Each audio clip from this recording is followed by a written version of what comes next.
അരവിന്ദ് കെജ്രിവാളിന്റെ ഹർജി പരിഗണിക്കാൻ നിമിഷങ്ങൾ മാത്രം ബാക്കിയിരിക്കെ ഇഡിയുടെ വ്യാപകമായ റെയ്ഡ് ആരംഭിച്ചിരിക്കുന്നു. ദില്ലിയിലും പഞ്ചാബിലും ചണ്ഡീഗഡിൽ 20 ഇടങ്ങളിലാണ് റെയ്ഡ് നടക്കുന്നത്. ആം ആദ്മി പാർട്ടിയുടെ ദീപക് സിംഗ്ല എന്ന് പറയുന്ന നേതാവിൻ്റെ വസതിയിലും ഓഫീസിലുമൊക്കെ പരിശോധന തുടരുകയാണ്.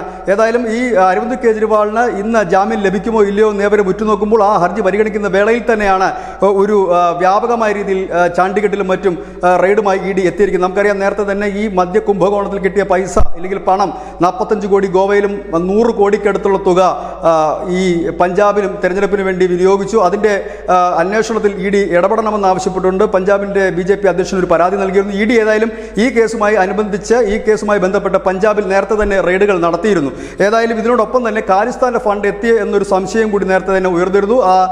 അതിൻ്റെ ഒരു അന്വേഷണം NIA നടത്തുന്നുണ്ട്. ഏതായാലും തെരഞ്ഞെടുപ്പിന് തൊട്ട് മുൻപ് ദില്ലി മുഖ്യമന്ത്രി അരവിന്ദ് കെജ്രിവാളിനെ അകത്താക്കിയതിന് തൊട്ട് പിന്നാലെ പഞ്ചാബിലും ഈ അഴിമതിയുടെ ഒരു വലിയ കുംഭകോണത്തിൻ്റെ ഒരു ഭാഗമായി പഞ്ചാബിലും നടന്നു എന്നുള്ള അടിസ്ഥാനത്തിൽ തന്നെയാണ് ഇഡി വ്യാപക പരിശോധന നടത്തുന്നത്. News desk news India Malayalam.